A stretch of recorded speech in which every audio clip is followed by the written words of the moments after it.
Hamwe.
Isarti y'igihugu Ntwara Ibrahim.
Nyakubahwa Perezida wa Repubulika mukaba n'umugaba w'ikirenga w'ingabo z'u Rwanda.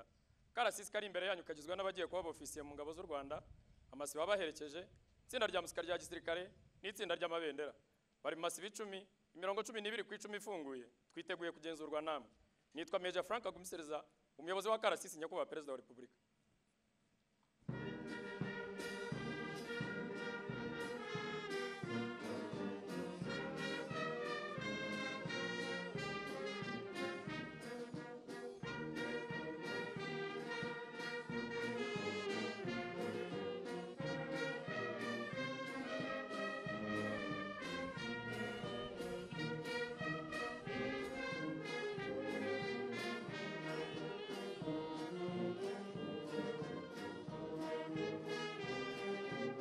Nyakubahwa Perezida wa Repubulika, abayobozi b'amasibo. Sibo ya mbere iyobowe na Officer Cadet Steven Karangwa na Officer Cadet Cedric Gashayija. Sibo ya kabiri ni Officer Cadet Eric Nigena na Officer Cadet Obed Niyonshuti.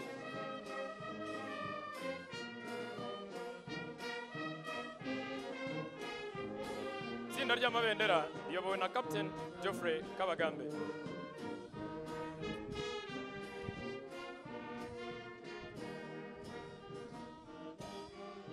Sibo ya gatatu iyobowe na Officer Cadet Rebecca Mutoni na Officer Cadet Donata Muhawenimana.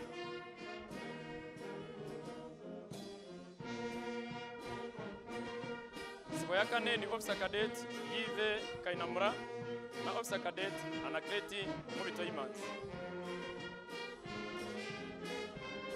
Uwungirije Karasisi Captain Innocent Ntaganda.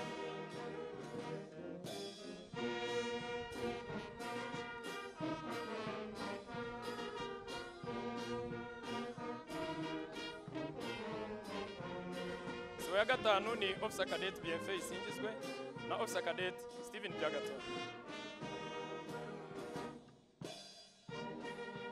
Sibo ya gatandatu ni Officer Cadet Eric Niyomurengezi na Officer Cadet Laura Imanishimwe.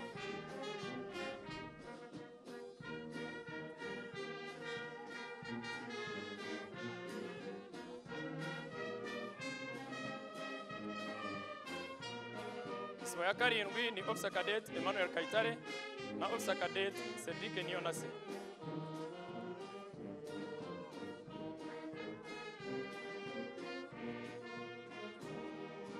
Isibo ya munani ni Officer Cadet Jean Claude Manishimwe na Officer Cadet Albert Meje.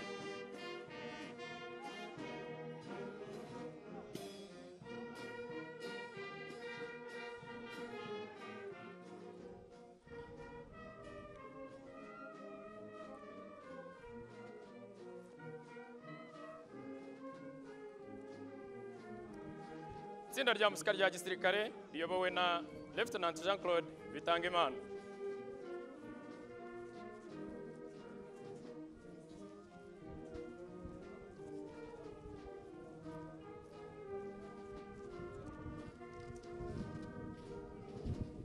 Nyakubahwa Perezida wa Repubulika, igenzura rirashoje. Turasaba ko akarasisi kakwiyereka imbere ya Nyakubahwa Perezida wa Repubulika. Bayobozi mu nzego zitandukanye z'igihugu cyacu,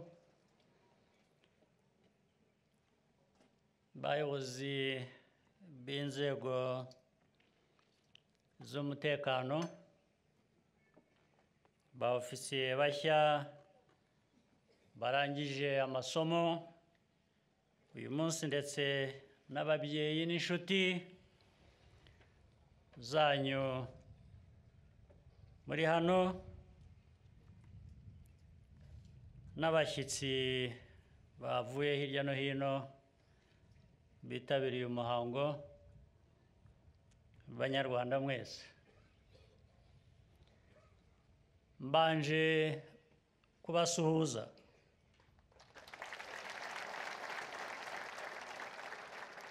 Nishimiye kandi kuba ndi kumwe namwe uyu munsi, twakira abofisiye bashya mu ngabo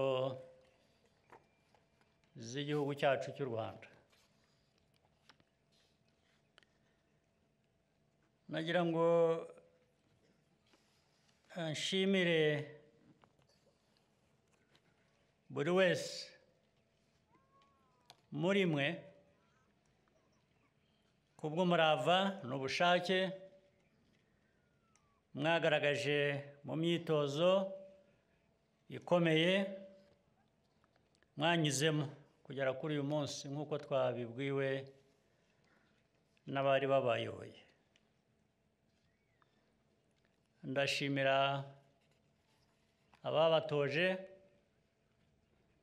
kuba baragize uruhare rukomeye mu kubategura kugira ngo namwe muzitware neza mu nshingano mwahawe. Turashimira ibihugu by'inshuti twafatanyije mu burezi n'amahugurwa mwahawe. Ubufatanye nk'ubu ntibufasha gusa mu kubaka ingabo zikomeye, ahubwo bunagaragaza ubucuti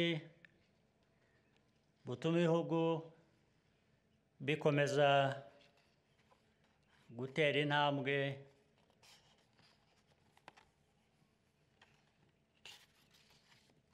ibyo bihugu bigana imbere. Ku babyeyi n'imiryango yanyu ndabashimira kuba barabashyigikiye,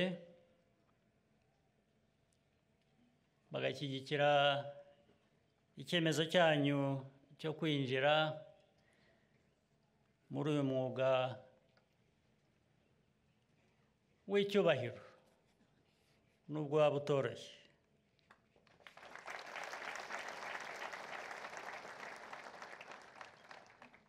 Kuba mwarahisemo uyu mwuga turabishima, cyane kandi bifitiye akamaro gakomeye igihugu cyacu.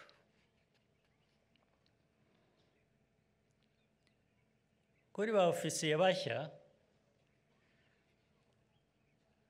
inshingano yo kurinda u Rwanda n'Abanyarwanda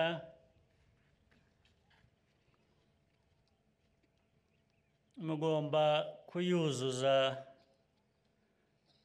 uko bikwiye. Iyo nshingano muyumva neza.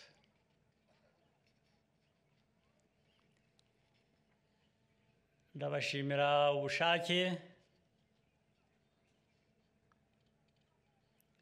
ndetse ubu mwagize n'ubushobozi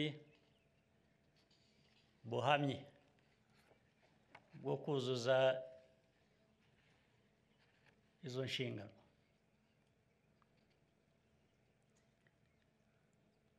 Turifuza ko mwarinda igihugu cy'u Rwanda n'Abanyarwanda n'abagituye. Abanyarwanda ni miliyoni 14 ubu,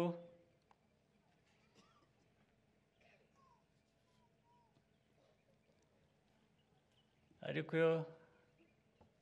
niyo zaba miliyoni 1, niyo Abanyarwanda baba miliyoni 1, niyo baba 2, niyo baba 3, inshingano mufite ni ukugira ngo igihugu kigira umutekano uhagije,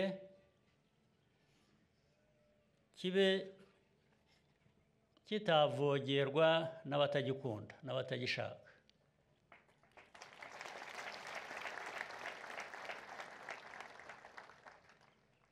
Turashaka amahoro. U Rwanda rukeneye amahoro. Rwabuze amahoro imyaka myinshi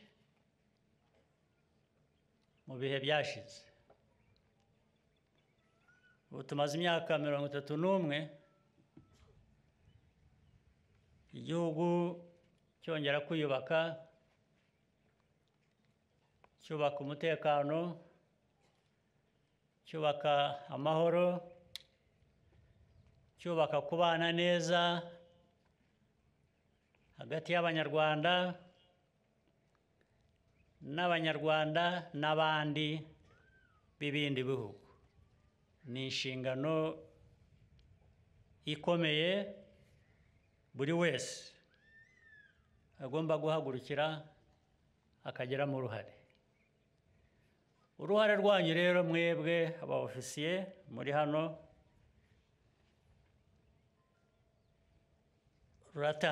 rutangiye ubu. Ni uruhare rubasaba byinshi. Ni uruhare rubasaba kwitanga. Ni uruhare rubasaba discipline. Ni uruhare rubasaba imyumvire myiza. Ni uruhare ruzabasaba kwitanga kugira ngo mwebwe ubwanyu mubeho neza n'abanyu n'inshuti,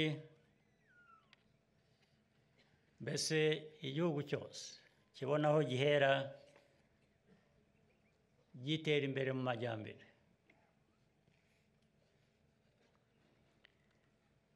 Iyi si turimo ikomeza guhindagurika.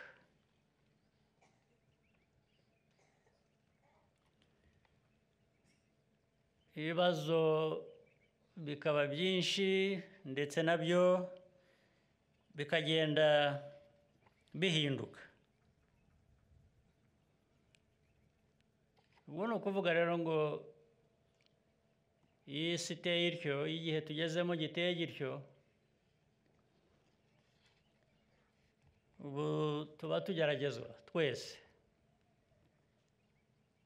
ubu namwe mwinjiye mu bageragezwa ku buryo mugomba kubyitwaramo. Isi yahinduka igana habi, ntibajyane muri iyo nzira, mukaguma mu nzira ibereye Abanyarwanda, ibereye u Rwanda, ndetse ikibihungabanya cyaba ari icyo guhangana nacyo. Ubu ibyo mumaze kunyuramo byarabateguye kugira ngo muzahangane neza, mutsinde ibigeragezo ibyo ari byo byose.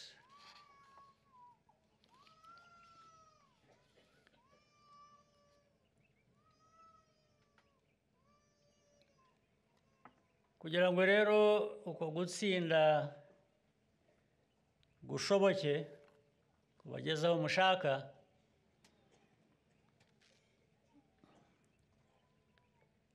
mugomba gufata iya mbere mukajyana n'igihe, igihe kitabajyanye, kandi mugahora mwongera ubumenyi kugira ngo mushobore guhangana n'ibishya bishaka ubwo bumenyi. Nta n'umwe ukwiriye kumva ko nubwo twaba dutera imbere twageze aho dushaka. Oya, ntiturahagera, inzira iracyari ndende, akazi karacyari kenshi, ubushake buracyakenewe, n'imbaraga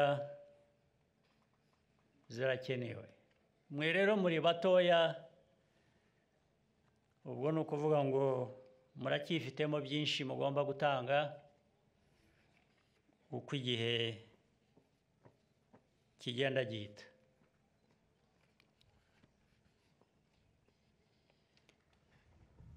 Ingabo z'igihugu cy'u Rwanda zagize uruhare mu kubaka igihugu, mu kugiteza imbere, kugeza n'uyu munsi mwinjiye muri uwo mwuga, n'iki gihugu kibatezeho, n'ibihe biri imbere buri wese. Igihugu kimutezeho ibyo ngibyo.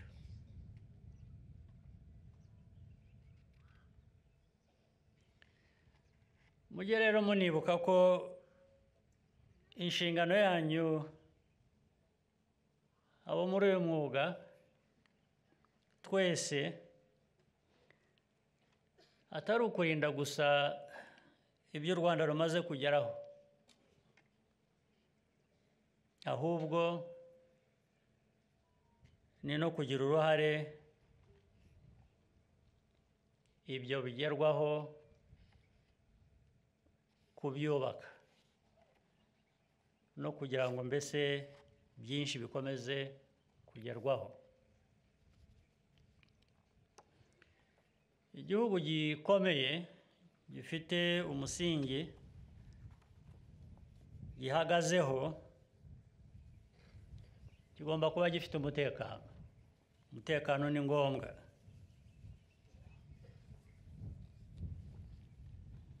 Igihugu rero kigashingira ku mutekano kigatera imbere.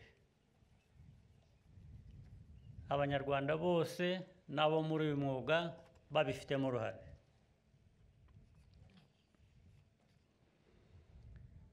Kwinjira mu ngabo z'u Rwanda RDF bibaha ubushobozi bibafasha gutanga umusanzu mu iterambere ry'u Rwanda. no kubungabunga ya mahoro navugaga, adakwiye kugarukira mu Rwanda gusa, ariko ndetse n'umusanzu wacu waba ukenewe tukaba twabigeza no ku bandi dufatanya ibikorwa byinshi hirya no hino ku isi aho ariho hose. Nk'uko byagiye bigaragara, uruhare ingabo zacu zagize, zigira, zizagira no mu bihe biri imbere muri ubwo bufatanye n'ibindi bihugu, nk'uko hari ibidufasha, hari n'ibyo natwe twagira uruhare mu gutera inkunga.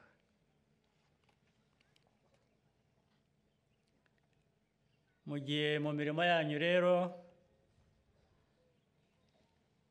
mugende muzirikana ko gukorera Abanyarwanda ari wo murimo wanyu wa mbere w'ibanze, kandi iyo mukorera Abanyarwanda ari nabo mukomokamo, ari bo muvukamo, ubwo muba mwikorera namwe. Ibi bigomba kugaragarira rero mu musaruro mutanga, mu myitwarire no mu mahitamo yanyu, igihe nta n'umwe ubareba, uko mwitwara mwebwe ubwanyu. Ubwo ni ukuvuga ngo ahazaza h'u Rwanda hari mu biganza byanyu, mu maboko yanyu.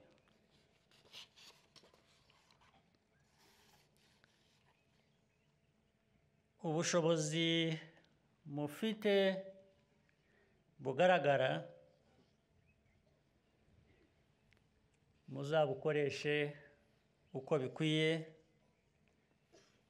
tubatezeho byinshi, ariko mujye muhera no kwitwara neza, mwifate neza, murinde ubuzima bwanyu, imibereho, mugire uruhare no ku bireba abanyu. Hari imico mibi hanze aha, ndetse iyo tutari dusanganywe tukayiga ahandi, mugerageze ukuntu iyo mico mibi mwayirinda. Mwirinde ubusinzi, ibintu byo kunywa inzoga zikagutesha, iyo zagutesheje umutwe zigutesha n'imirimo, zigutesha na ya nshingano mwarahiriye. Ibiyobyabwenge, urumva ko ufite ubwenge bwayobye ntabwo aba acyuzuza inshingano. Byose kandi bikomokamo ibintu bitwara ubuzima bw'abantu, bihereye no kuri mwebwe ubwanyu abakiri bato. Ntabwo rero twakwifuza ko ibi byose mumaze kugeraho, aho mwigejeje, byagira bitya gusa bikaba imfabusa umunsi umwe, kubera ko warushijwe imbaraga n'imico mibi yo gusinda, ibiyobyabwenge n'indi mico idakwiriye ubundi mu bantu, byaba ko byaturutse hano iwanyu cyangwa se byaturutse n'ahandi ntabwo ari imico yo kwiga. Ndagira ngo rero ndangize nongera kubashimira kandi mbifuriza ibihe byiza n'intsinzi mu byo muhangana nabyo mu nshingano zanyu za buri munsi. Mbifurije n'amahoro y'Imana n'imigisha mu buzima bwanyu buri imbere. Murakoze cyane.